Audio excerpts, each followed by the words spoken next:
Assalamualaikum warahmatullahi wabarakatuh. Alhamdulillah, alhamdulillahirabbil alamin. Assalatu wassalamu ala asrofil anbiya'i wal mursalin wa ala alihi washabihi ajmain. Asyhadu an la ilaha illallah wa asyhadu anna Muhammadan abduhu wa rasuluh.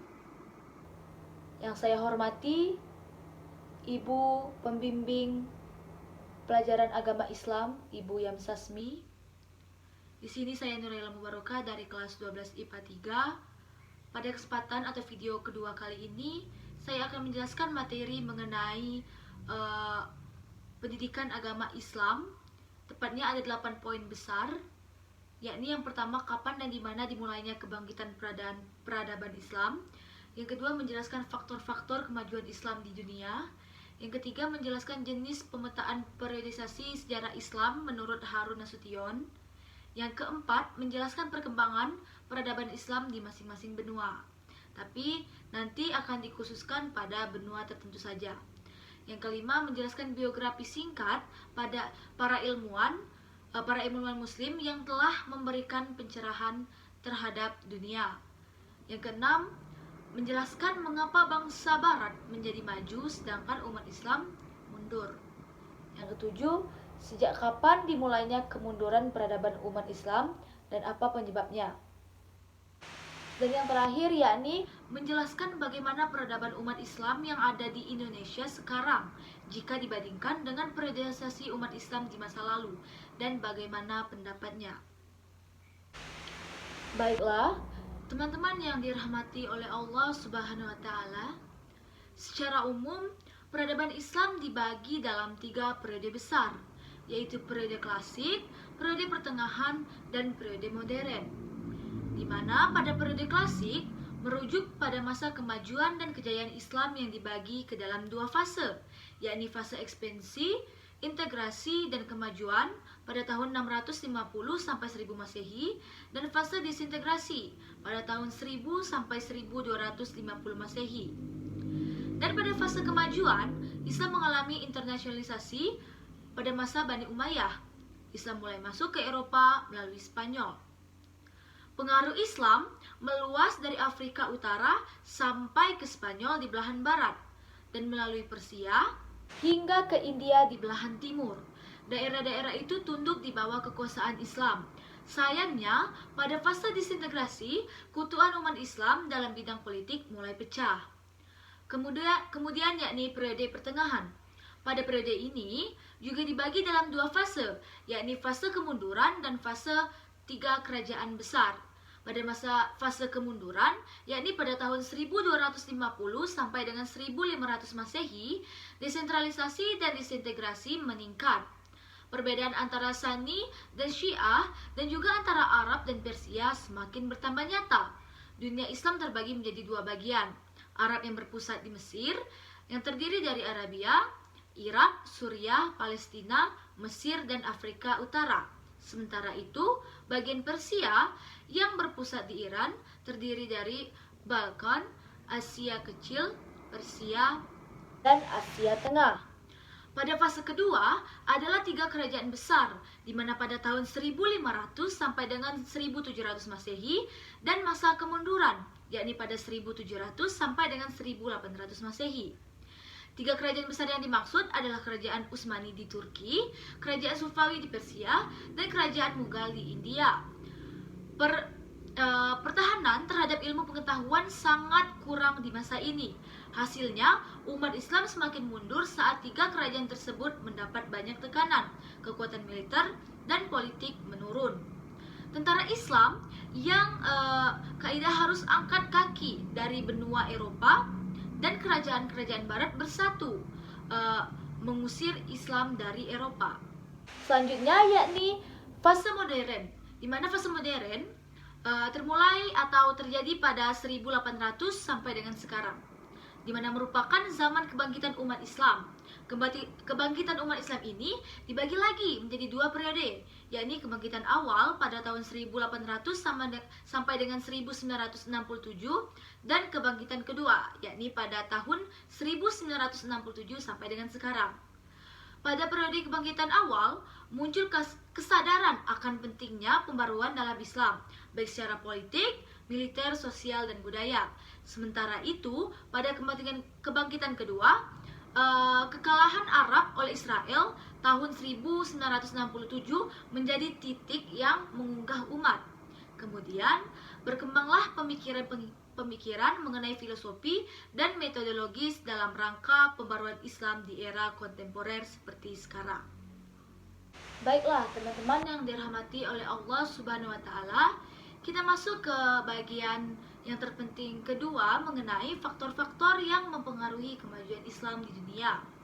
Yang pertama, terjadinya asimilasi antara bangsa Arab dan bangsa lain. Asimilasi dengan bangsa lain membuat perkembangan ilmu pengetahuan cukup terbantu. Salah satunya asimilasi dengan Persia yang pengaruhnya sangat kuat di bidang pemerintahan. Yang kedua, gencarnya gerakan penerjemah. Pada masa Khalifah Al-Mansur hingga Harun Ar-Rasyid, pada fase ini penerjemah didominasi oleh karya-karya di bidang astronomi dan matrik. Dan pada masa Khalifah Al-Ma'mun hingga tahun 300 Hijriah, buku-buku yang banyak diterjemah adalah buku di bidang filsafat dan kedokteran. Yang ketiga, yakni termotivasi oleh metode berpikir filsuf Yunani. Majunya pada pilar filsuf Yunani memberikan motivasi bagi ilmuwan muslim untuk lebih banyak berkarya dalam kemajuan pendidikan Islam, sehingga muncullah ilmuwan seperti Jabir bin Hayyan, Ali bin Lendi, Al-Razi, Al-Kamarizmi, Al-Farabi, Ibnu Umar Khayyam, dan Ibnu Rushd.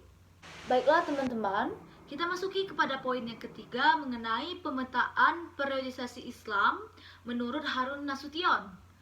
Pada poin ini, kita mulai dari periode klasik, di mana pada masa ini Islam digambarkan berada pada kondisi kejayaan, di mana pusat peradaban adalah dunia Islam, termasuk di dalamnya ilmu pengetahuan dan segala aspeknya. Dan pada masa ini pula, umat Islam dinilai benar-benar konsekuen dalam menjalankan ajaran Al-Quran, termasuk menggunakan akal hingga ilmu berkembang pesat. Kemudian dilanjutkan dengan periode pertengahan, di mana penyebab kemunduran ini ada antara lain adalah karena ulama sudah tidak memiliki kebenaran, melakukan ijtihad. Penggunaan akal dianggap sudah bukan lagi hal yang penting. Selanjutnya, periode modern.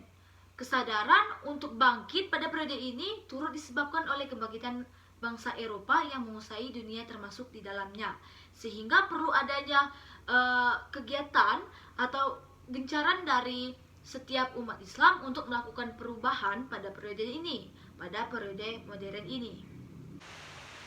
Baiklah teman-teman yang dirahmati oleh Allah Subhanahu wa Ta'ala, selanjutnya kita menjelaskan mengenai poin keempat, yakni perkembangan Islam di benua Asia, di mana Islam merupakan agama yang mengalami perkembangan sangat cepat, terlepas dari citra buruk yang selalu dikaitkan dengan agama Islam, seperti fanatisme atau terorisme. Agama Islam yang lahir pada abad ke-7 Masehi di kota Mekah, Arab Saudi, yang termasuk ke dalam wilayah barat, yang menjadi awal dari berkembangnya agama Islam di seluruh dunia, terutama di benua Asia. Dimulai dari kota Mekah yang kemudian menyebar ke berbagai wilayah di benua Asia seperti Asia Barat, Asia Tengah, Kaukasus, Asia Selatan, Asia Timur, dan Asia Tenggara.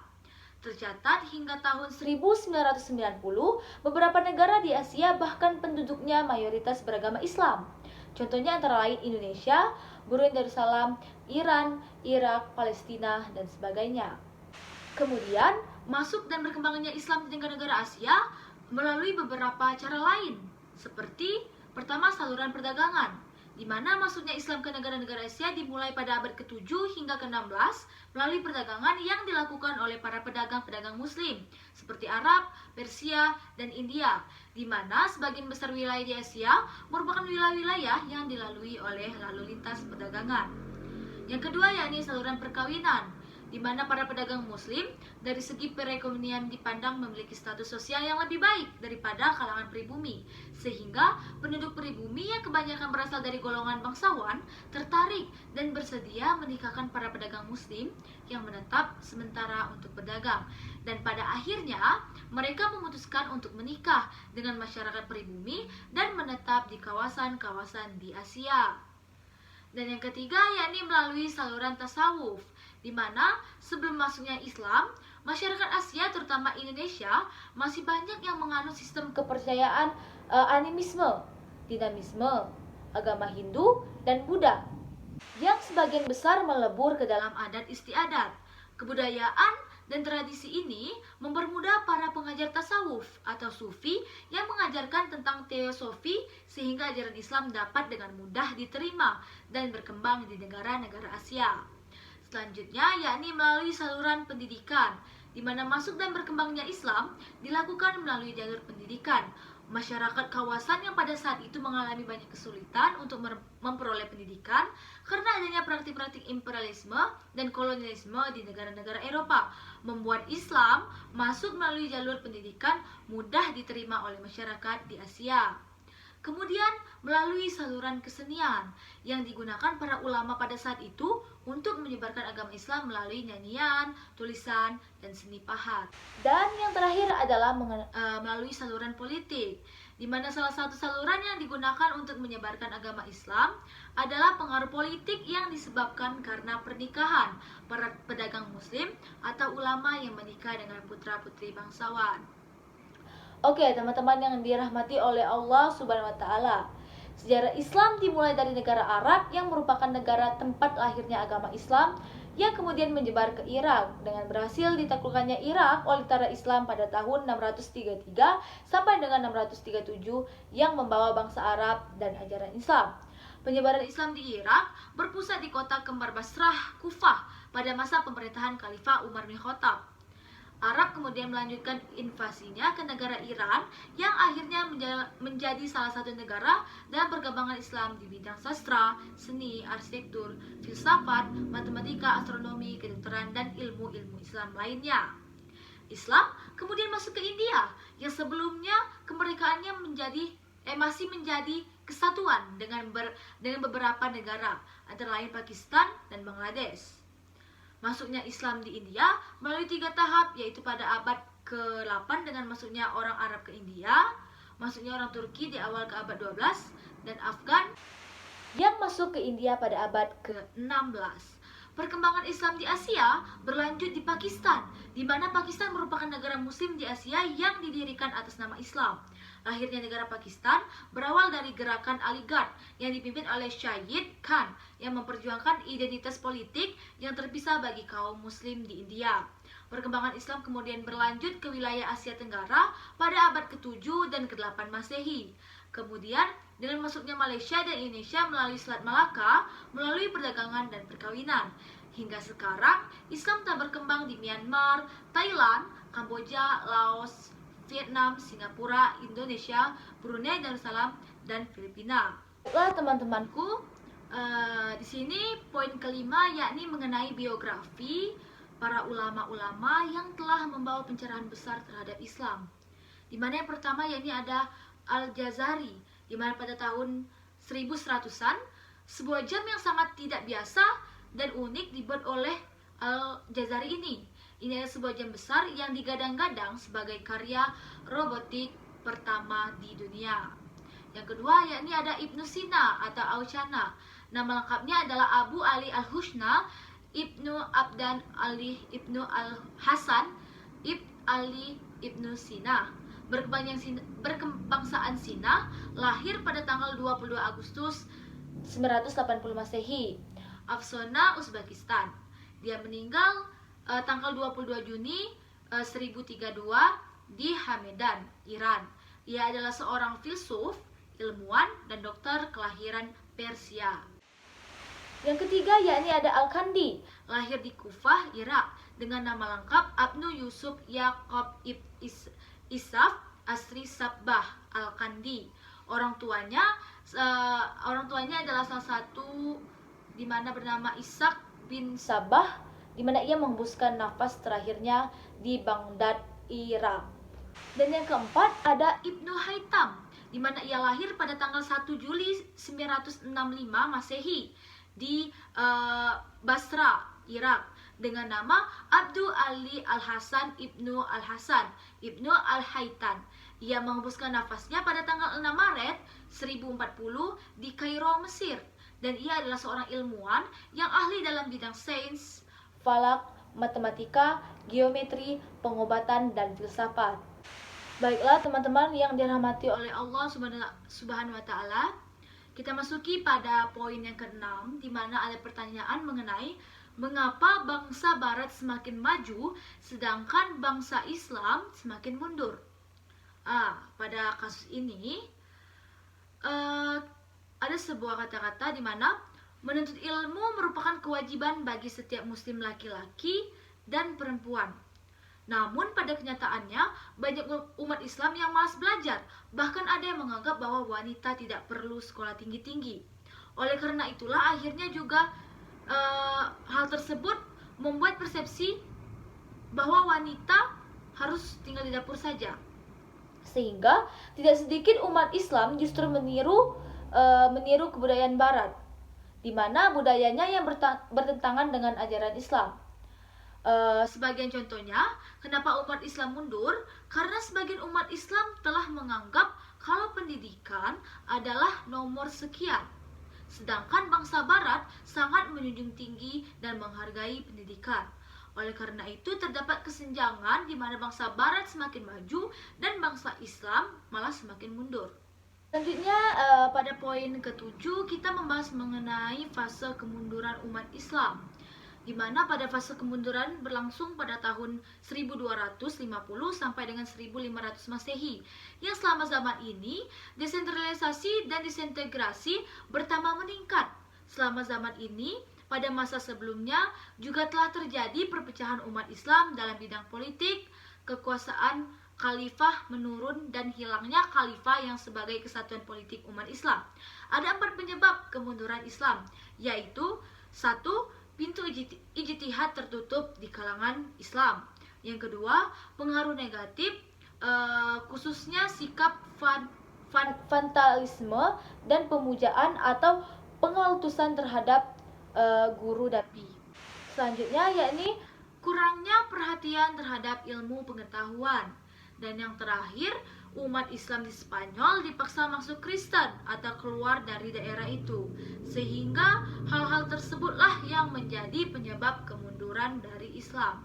Baiklah teman-temanku yang dirahmati oleh Allah Subhanahu wa Ta'ala, kita masuki pada poin yang terakhir atau poin yang ke-8, di mana poin ini membahas mengenai perbandingan antara umat Islam di zaman sekarang dan umat Islam di zaman dahulu.